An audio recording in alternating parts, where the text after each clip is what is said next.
Graça e paz, igreja. Gostaria de convidar você para que, antes da gente começar a compartilhar com os irmãos a mensagem, pudesse fechar os seus olhos.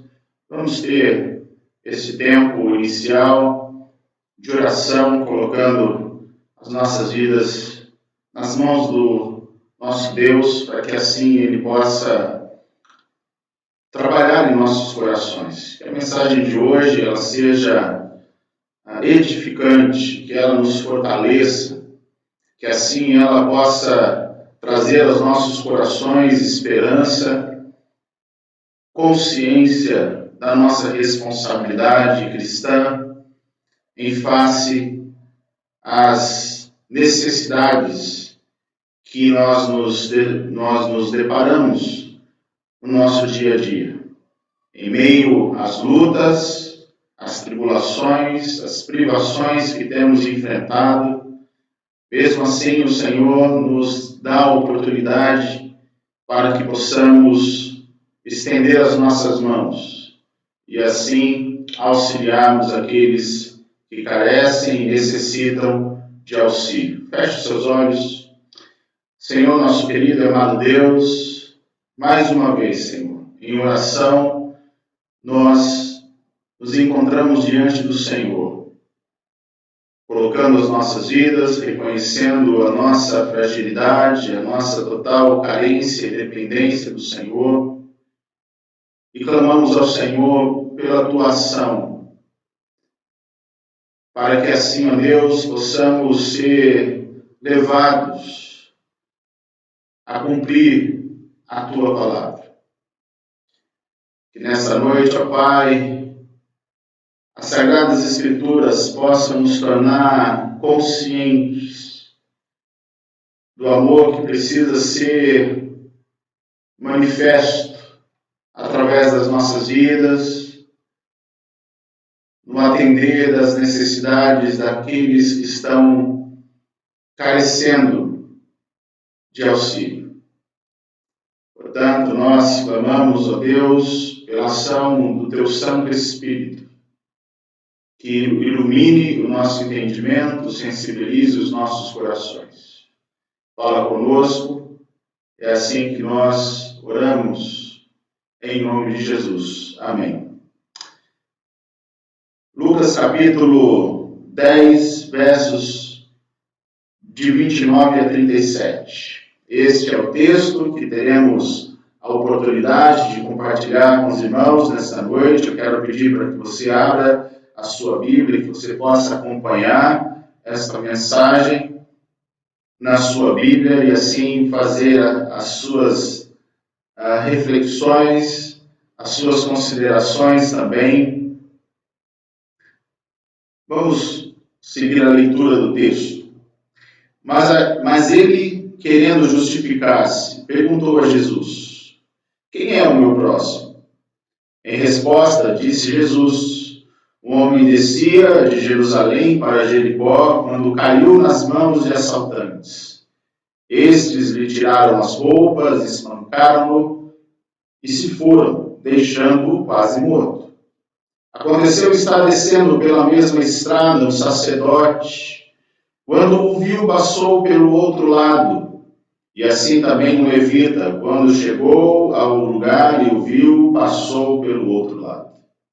Mas um samaritano, estando de viagem, chegou onde se encontrava o homem.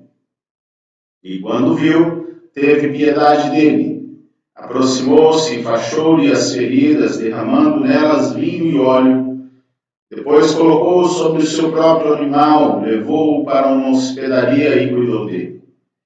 No dia seguinte, deu 2 denários ao hospedeiro e lhe disse: cuide dele. Quando eu voltar, lhe pagarei todas as despesas que você tiver. Qual destes 3 você acha que foi o próximo do homem que caiu nas mãos dos assaltantes? Aquele que teve misericórdia dele, respondeu o perito na lei. Jesus lhe disse: vá e faça o mesmo. Destino: estrada da vida ou da morte? Esta é a mensagem que nós queremos compartilhar com os irmãos nesta noite, trazendo a cada um de nós a possibilidade de refletirmos sobre a nossa sensibilidade, nossa sensibilização em face à necessidade daqueles que carecem de auxílio, aqueles que carecem de ajuda, aqueles que precisam de salvação, aqueles que estão clamando na estrada da morte pela salvação.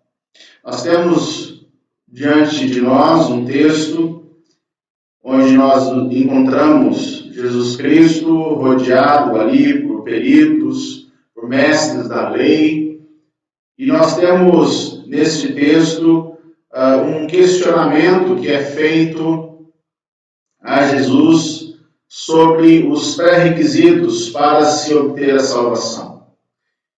Nesta pergunta que fazem, portanto, a Jesus Cristo, Jesus, como costumeiramente ele faz para poder trazer uma facilidade de compreensão, ele conta uma história, uma parábola, e nesta história ele visa fazer aqui uma comparação de dois caminhos.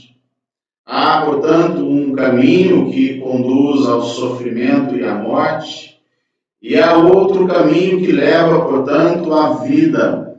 Há um caminho que leva à salvação. E como sempre nós vemos Jesus Cristo apontar para si próprio. Como nós bem sabemos, João 14, verso 6 diz: Eu sou o caminho, a verdade e a vida. Ninguém vem ao Pai a não ser por mim. Jesus Cristo é, portanto, este caminho. Muitos se encontram no caminho da morte, perdidos, completamente desesperados, por salvação, por um auxílio. E Jesus Cristo, portanto, se apresenta como este caminho da vida. Nós temos Jesus Cristo aqui procurando confrontar uma mentalidade também de salvação pelos próprios méritos. Nós vemos Jesus Cristo ensinar que a verdadeira fé, a verdadeira religião, ela é expressa no amor que é compartilhado com aqueles que padecem sem Cristo ao nosso redor. Amor, portanto, não é apenas aquilo que professamos com a nossa boca, mas principalmente aquilo que confirmamos, comprovamos através dos nossos atos, das nossas ações. 1 João capítulo 4, versos 8 e o verso 20 também é um texto conhecido, que diz que quem não ama não conhece a Deus, porque Deus é amor. Se alguém afirmar eu amo a Deus, mas odiar seu irmão, é mentiroso. Pois quem não ama seu irmão a quem vê, não pode amar a Deus a quem vê. Portanto, nós temos no nosso texto base a possibilidade, então, de Jesus compartilhar com aquelas pessoas que estão ali, doutores na lei, pessoas que conhecem as Escrituras, conhecem a letra, mas não têm um relacionamento, de fato, com aquele que é o amor, com Deus. O texto que nós acabamos de ler diz que quem não ama não pode conhecer a Deus, porque Deus é amor. Aquele que não tem esta ação prática uns para com os outros, não podem, portanto, afirmar que conhecem quem Deus é. O texto diz que tais pessoas são mentirosas, porque professam com as suas bocas acerca do amor, dizendo que amam, mas quando se deparam com a possibilidade de manifestar este amor para com os seus irmãos, não fazem. Quem pode dizer que ama a Deus, que não vê e tem o próximo nessa possibilidade de ter esse contato pessoal com Ele e não ama, de fato não conhece quem Deus é. Nós temos no nosso texto algumas informações, enquanto Jesus segue na possibilidade aqui de esclarecer acerca de quem pode, então, herdar o reino dos céus, e há um questionamento de quem seria, então, o próximo. Jesus diz aqui que há, então, uma estrada, um caminho que é, então, costumeiramente usado por aqueles que se dirigem de Jerusalém para Jericó. É um caminho que tem por volta aproximadamente 28 quilômetros. Todos esses que Jerusalém está numa parte elevada, né? E aqueles que então estão ali para ir para qualquer outro lugar precisam descer por essa estrada, e aqueles que estão vindo para Jerusalém precisam subir. E o texto fala deste caminho, um caminho que, segundo os historiadores, é um caminho muito perigoso, é uma estrada que eles denominam como um caminho sanguinário. Então, Jesus está fazendo com que eles possam compreender de forma clara a situação que está acontecendo, porque eles têm esta relação com aquilo que Jesus Cristo está, então, ensinando. E na nossa mensagem, no nosso texto, além de fazer referência a este caminho de perigo que muitas pessoas que saem de Jerusalém ou estão vindo para a cidade de Jerusalém precisam passar e enfrentar, todos esses perigos que essa estrada traz para esses viajantes, nós vemos Jesus Cristo apresentando alguns personagens importantes nesta história. No verso de número 30, a parte A do texto, na resposta de Jesus Cristo, Jesus diz que havia um homem que então descia de Jerusalém para a cidade de Jericó. Há algumas informações muito importantes que precisamos fazer nesse texto. E a primeira que eu gostaria de compartilhar, que na verdade na parábola de Jesus não há necessidade de muitos detalhes. E como nós então vemos no texto, não temos o nome dessa pessoa, não temos a sua religião, provavelmente um judeu, mas nós temos aqui o texto nos mostrando que não há especificações sobre esta vítima. É apenas um indivíduo qualquer. Nós, na verdade, não precisamos conhecer o seu nome, não sabemos de onde ele vem, não sabemos de fato para onde ele vai, apenas que ele está seguindo este caminho.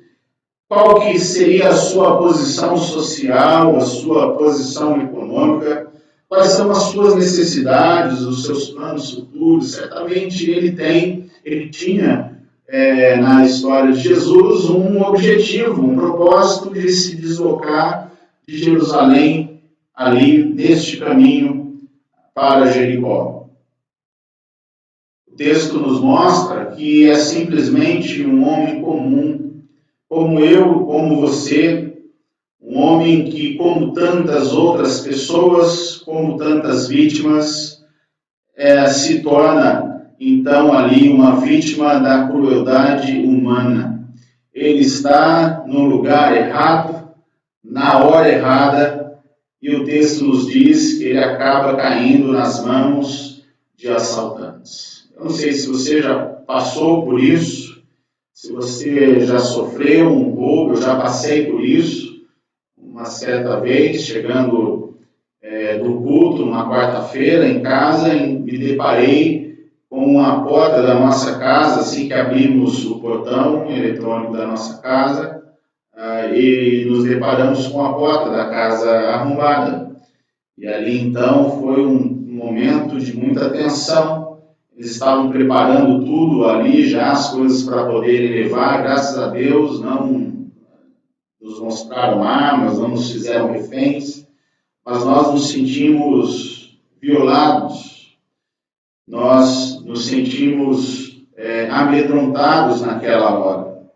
Nós temos alguém aqui, queridos, que pela circunstância que ele então estava enfrentando, ele necessitava de compaixão, ele necessitava de solidariedade, de pessoas que pudessem auxiliá-lo, ele precisava de salvação. Naquele momento onde eu e minha família enfrentamos por isso, uma das primeiras reações nossas não foi nem ligar para a polícia. Nós ligamos para um casal, amigo nosso da igreja, e eles prontamente estiveram vindo conosco para poder trazer algum tipo de solidariedade, prestar um pouco de compaixão naquele momento por nós, e nós nos sentimos um pouco melhores. É claro que nosso Deus, Ele é o nosso consolador, é o nosso conselheiro, e nós recebemos desta compaixão do nosso Deus, desfrutando do seu cuidado e da sua salvação. O texto também, queridos, ele não nos fornece algumas informações específicas de quanto tempo que aquela vítima sofreu nas mãos dos assaltantes. Quanto tempo que ela passou ali deixada à mercê da morte. Como eu disse, o texto não é detalhista, mas ele apenas nos traz algumas indicações de que aquela pessoa, aquele homem esperou por auxílio, por ajuda, talvez horas, talvez dias, clamando a Deus por misericórdia, que alguém pudesse passar por ali para poder socorrê-lo. Este homem, queridos, ele representa absolutamente todos aqueles que se encontram carentes de amor, de compaixão, de graça, de misericórdia. Ele está à espera de um coração sensível, um amigo que possa auxiliar. Talvez você já passou por isso, talvez você conheça alguém que estava numa situação como essa, e Deus me encaminhou até essa pessoa para que assim você pudesse ser as mãos do Senhor, compartilhando com Ele de compaixão, de graça, solidariedade, auxiliando Ele naquele momento de dor, de angústia e de sofrimento. Queridos, esse homem que está neste caminho sanguinário, ele representa a nossa humanidade sofredora, cujas mãos elas se estendem clamando por socorro, são corações aflitos, ansiando por paz, almas sedentas de justiça, porque ainda não conheceram a salvação por intermédio de Cristo. Algumas não se dão conta disso, algumas apenas querem um alívio imediato. Mas nós sabemos que o nosso Deus, o nosso Cristo, não traz apenas um alívio imediato, não é salvação apenas para um momento. Quando nós falamos sobre a pessoa e a obra de Jesus Cristo, nós falamos sobre segurança presente e futura. Nós falamos sobre a consciência de que nós estaremos seguros, ainda que alguma coisa nos aconteça. Ainda que pessoas maldosas como essas possam nos maltratar, possam causar todo tipo de dano material, a nossa segurança está em Cristo. E nós temos um homem que reconhecia algumas coisas nessa situação, porque é uma situação que nos leva a reflexões, a percepções importantes acerca da nossa condição. É claro que ele reconhecia o risco de morte que corria ao estar naquela estrada, mas mesmo assim ele vai por ela.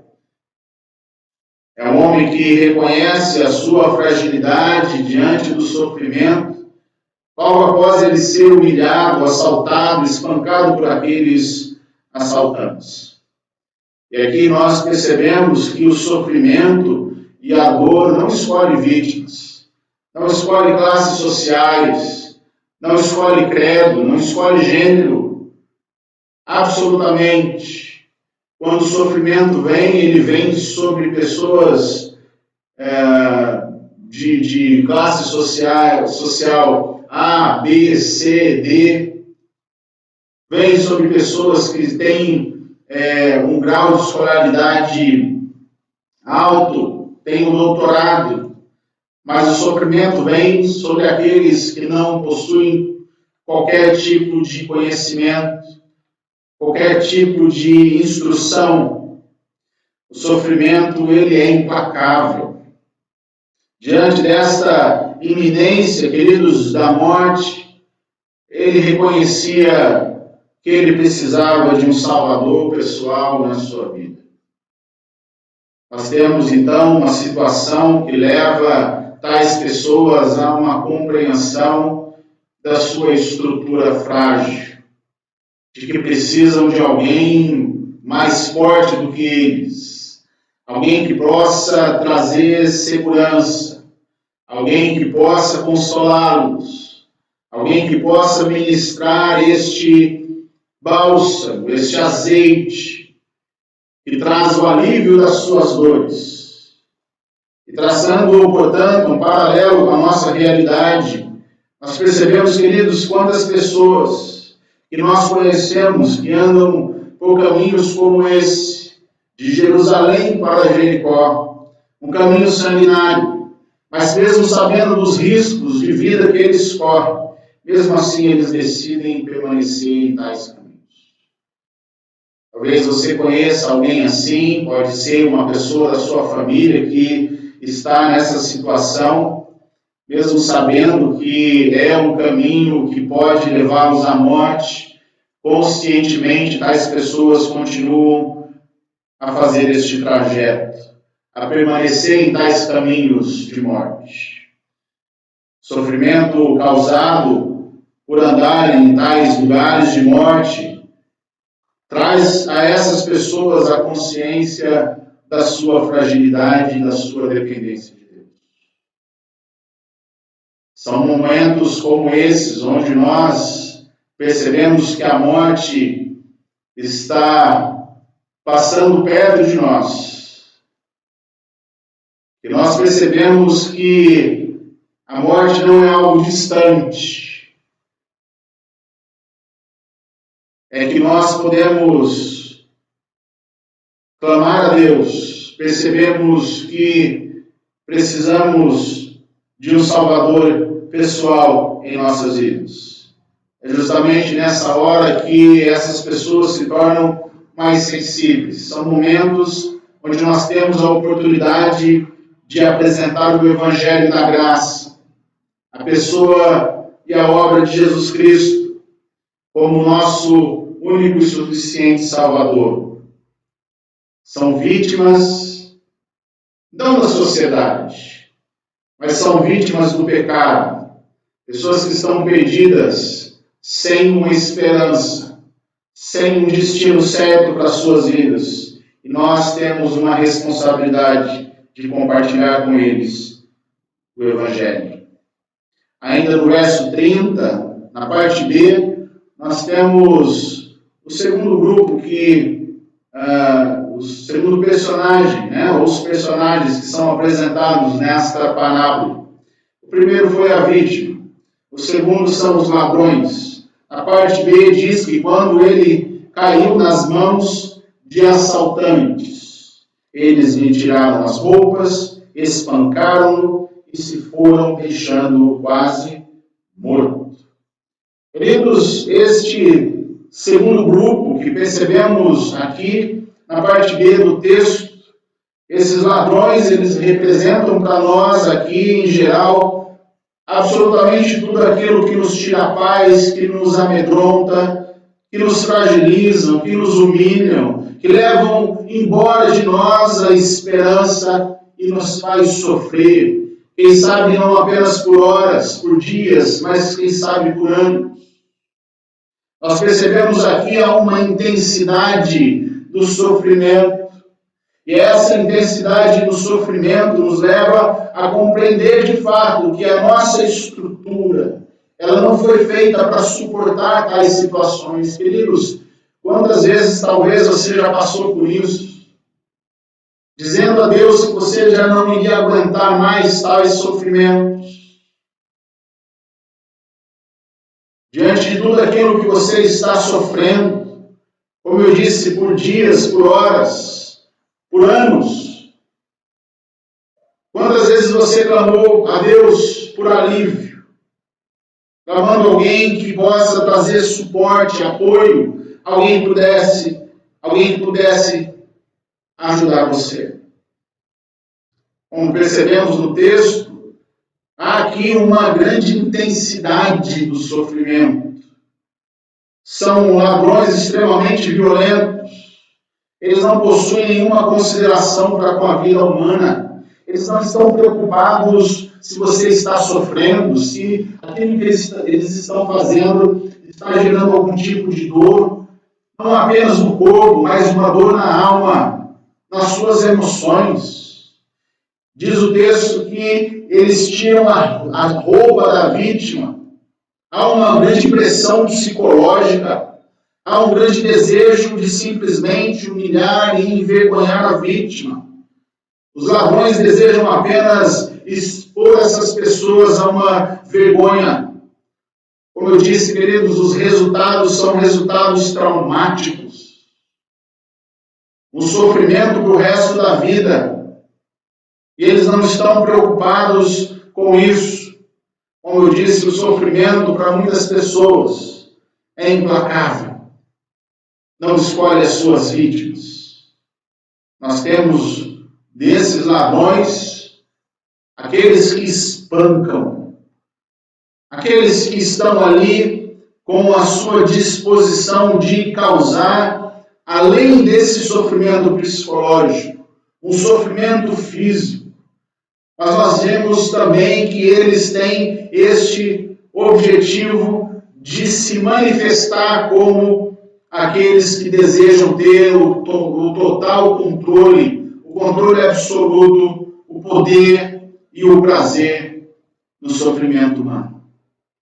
Às vezes é assim que nós enxergamos essas situações, de um controle total e absoluto sobre as nossas vidas, sobre o nosso destino, sobre o nosso presente e o nosso futuro, onde nós não vemos saída, onde nós não temos qualquer tipo de expectativa de reverter esta situação, que possamos tocar as nossas vidas, refazer a nossa vida, resgatar aquilo que nos foi tomado.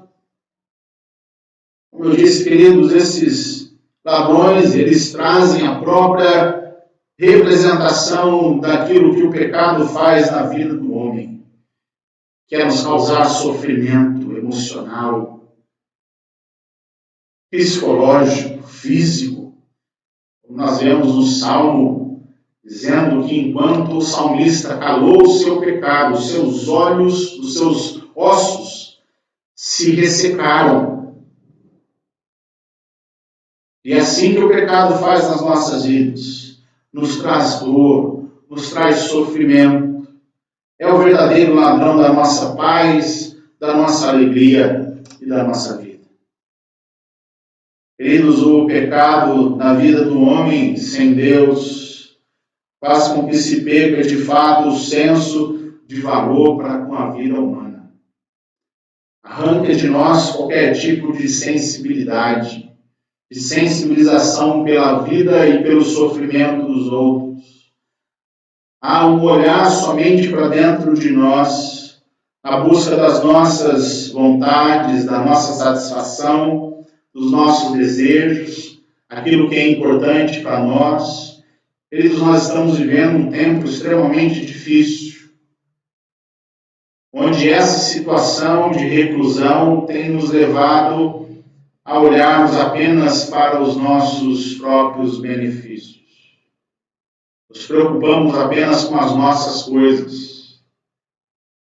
Nos esquecemos que fora das nossas casas existem pessoas que não têm casas, que não têm um alimento, perderam seus empregos, estão completamente desesperadas, porque essa situação lhes tirou absolutamente tudo, não apenas materialmente falando, mas lhes tirou a esperança, lhes fragilizou completamente. Nós temos esses ladrões representando o próprio propósito do diabo. João 10:10 não é um texto que claramente fala sobre o diabo, e muitas vezes nós usamos isso, porque ele também é apresentado como ladrão, mas diz que o ladrão ele vem apenas para roubar, matar e destruir. Eu vim para que tenham vida e a tenham plenamente. Esse texto ele fala sobre aqueles que estão em uma posição oposta ao bom pastor.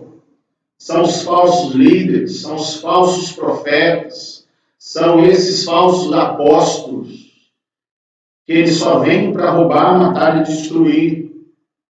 Pessoas que têm a oportunidade de auxiliar, de contribuir efetivamente para que essas pessoas possam ser auxiliadas, mas desejam apenas causar a dor e o sofrimento. Mas há um terceiro grupo de pessoas aqui apresentados nessa parábola. No verso 31 e 32, fala sobre o sacerdote e o levita. Nós temos, portanto, aqui mais um grupo de pessoas que são apresentados nesta situação que envolve aquela vítima. Verso 31 e 32 diz assim: aconteceu estar descendo pela mesma estrada um sacerdote. Quando viu o homem, passou pelo outro lado. E assim também um levita, quando chegou ao lugar e o viu, passou pelo outro lado. Nós temos a religião presente. Nós temos pessoas ligadas à parte espiritual e com uma responsabilidade de cuidar espiritualmente pela vida das pessoas. São essas as pessoas que têm a responsabilidade de ligar o homem a Deus, de trazer para essas pessoas a mensagem de Deus. Mas muitas vezes nós encontramos, como eu acabei de dizer, que são pessoas que, tendo essa oportunidade de fazer isso, essa responsabilidade de fazer isso, mas vêm apenas para roubar, matar e destruir. Eles não destroem apenas tirando algo das pessoas, mas eles destroem a vida dessas pessoas não trazendo para elas aquilo que elas precisam. É a omissão no campo da espiritualidade. Nós vemos essas pessoas agindo como verdadeiros agentes repulsivos da fé cristã. É a religião. São pessoas que aparentemente estão ligadas a Deus, mas que não amam a Deus porque não manifestam isso ao próximo. Muitas instituições, queridos, não estão interessadas nas pessoas. Não estão interessadas em sanar as suas necessidades físicas, materiais, espirituais, mas apenas em subtrair aquilo que elas têm. Talvez você tenha visto isso de forma presente nos dias atuais. São aqueles lobos vestidos em peles de cordeiro. Mas nós temos aqui esse grupo aqui identificado por meio do sacerdote, do levita, como pessoas da religião, mas que quando vem alguém necessitado, eles passam pelo outro lado. não querem qualquer tipo de responsabilidade, não querem se envolver com as necessidades dos outros, daqueles que carecem, daqueles que necessitam. A título de informação que temos quanto àquela época, o que diz respeito ao procedimento dos sacerdotes e dos levitas, desses homens ligados à lei. Segundo a lei, o sacerdote não poderia tocar em ninguém que estivesse à beira da morte, exceto ali a sua própria família. Senão ele se tornaria, segundo a lei ali, cerimonialmente impuro. Levítico capítulo 21, verso 1, disse ainda o Senhor a Moisés: diga o seguinte aos sacerdotes, os filhos de Arão: o sacerdote não poderá tornar-se impuro por causa de alguém do seu povo que venha a morrer. Ele está seguindo a lei, ele está seguindo a tradição, mas ele não está aqui entendendo que a lei do amor, ela então suplanta esta lei. Ele não entende que Jesus Cristo está indo não contra a lei, mas ele está mostrando que, de fato, aquele que é o nosso próximo, que carece de uma atenção, de um auxílio, de uma ajuda, precisa naquele exato momento ser, então, atendido, ser auxiliado nesse momento. E a lei do amor, ela é a maior lei que nós podemos encontrar nas Escrituras. É claro que eles tinham medo que os assaltantes pudessem voltar e fazer mal a eles. Mas aqueles que amam, eles estão dispostos a se sacrificar em favor uns dos outros. Essa insensibilidade para com o sofrimento alheio parece ser algo natural daqueles que estão mais preocupados em seguir a sua religião do que seguir a lei do amor. Quando nós traçamos, portanto, um paralelo com a nossa realidade, será que nós não percebemos isso? Muitas vezes nós estamos mais preocupados em seguirmos os nossos rituais nos dias que nós temos, em que nos encontramos aqui na igreja, do que propriamente cumprirmos a lei do amor. Às vezes a adoração a Deus, ela passa, às vezes, a ser algo mecânico.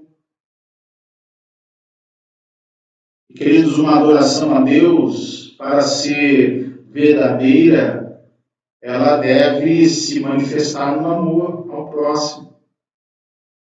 O auxiliar ao próximo é adorar a Deus.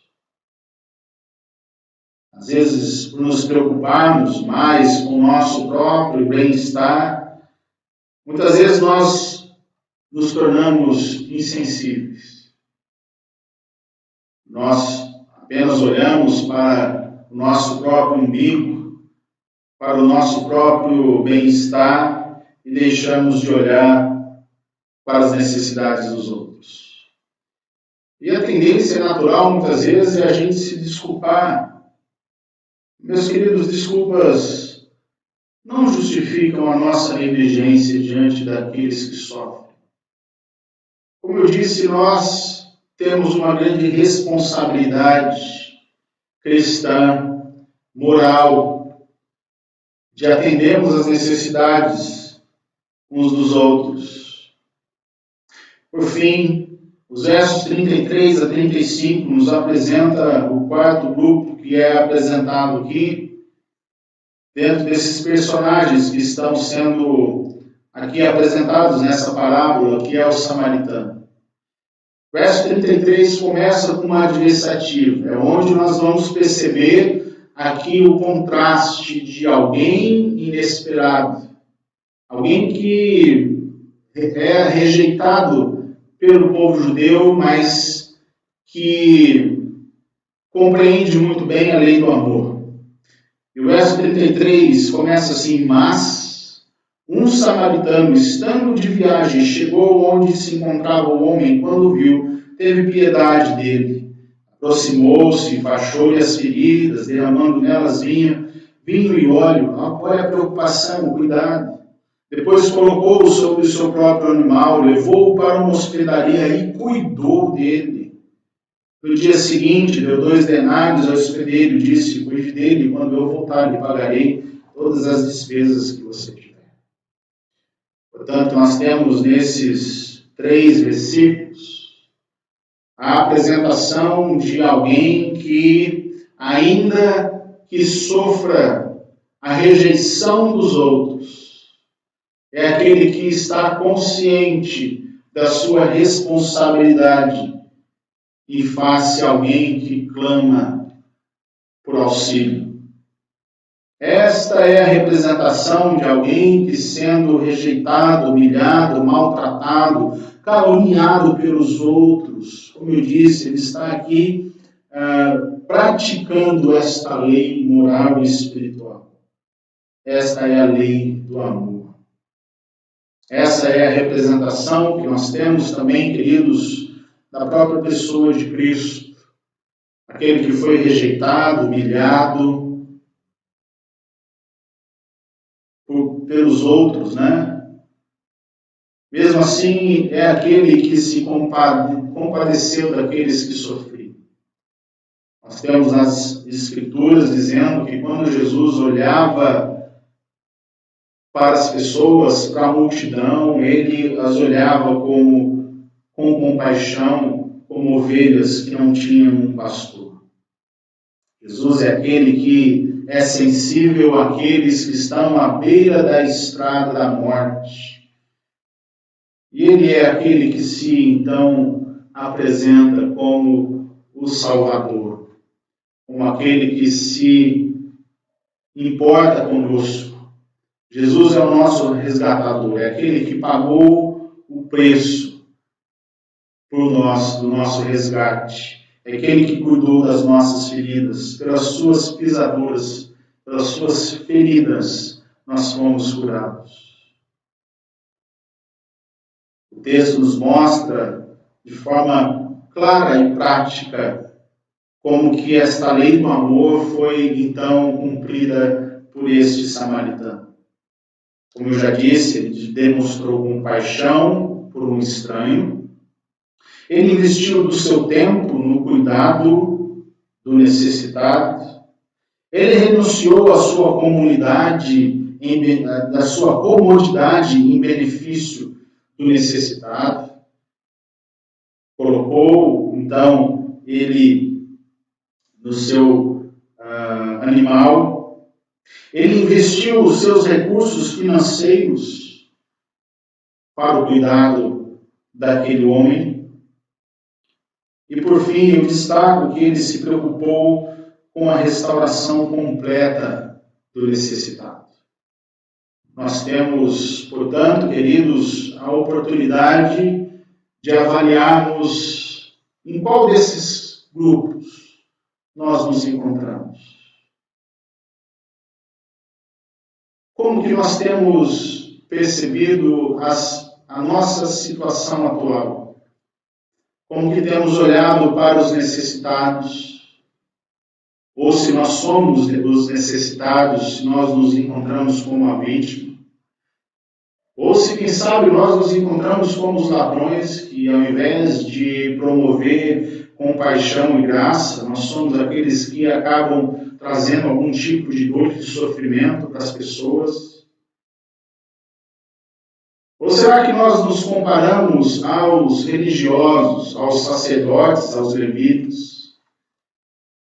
Que na possibilidade que temos de colocarmos em prática os nossos ensinamentos, nós passamos de lado. Nós não somos sensíveis às necessidades daqueles que sofrem. Ou se, quem sabe, nós nos comparamos àquele samaritano, rejeitado pelos judeus, desprezados por todos, mas somos aqueles que estão cientes de que nós podemos auxiliar, de que nós temos condições de auxiliar.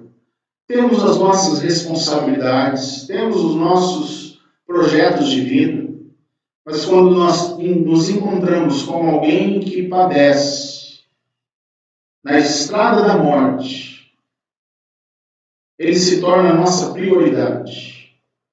E nós temos a oportunidade de investirmos os nossos recursos, compartilharmos com ele de graça, de compaixão, fazendo com que a sua dor, o seu sofrimento seja diminuído e que, por fim, ele seja de fato e completamente restaurado do seu sofrimento.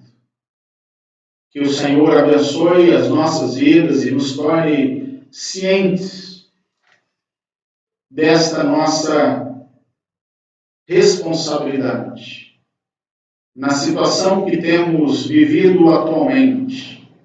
Pode ter certeza que esta se torna uma oportunidade de colocarmos em prática a lei do amor, deixarmos de lado a religião, aquilo que nos separa, a insensibilidade, a maldade, que muitas vezes se torna uma característica predominante em tempos como esses, de egoísmo,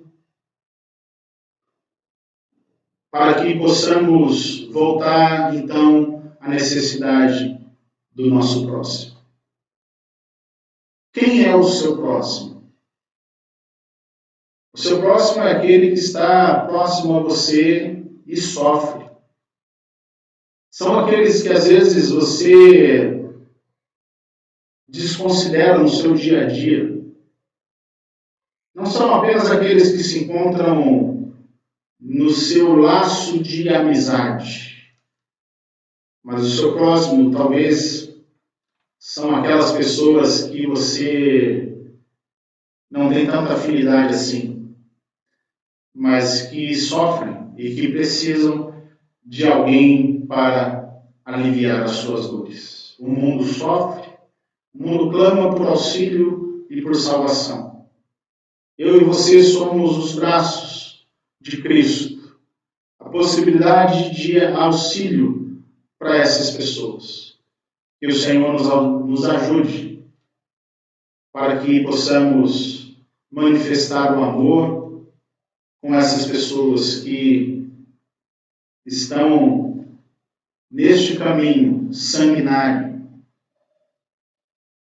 ou numa estrada que leva à vida, ou numa estrada que leva à morte. Jesus Cristo é o caminho, a verdade e a vida.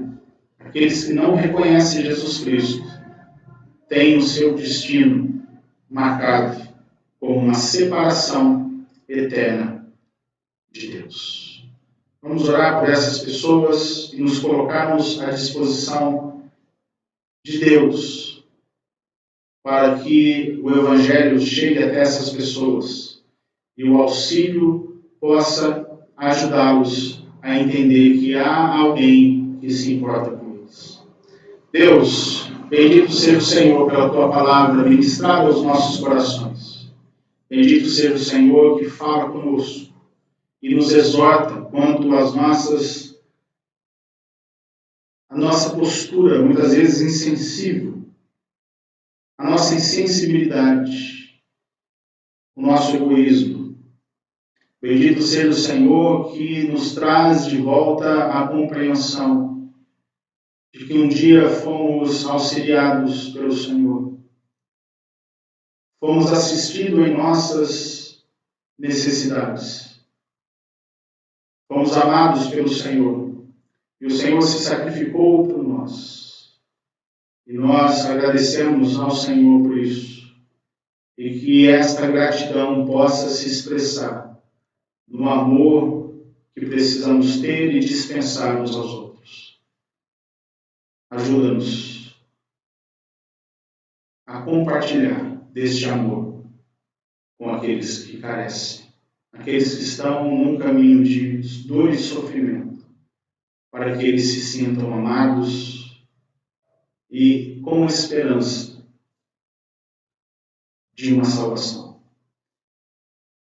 Nós oramos agradecidos em nome de Jesus. Amém. Deus abençoe, queridos. Fiquem com Deus e até o próximo domingo.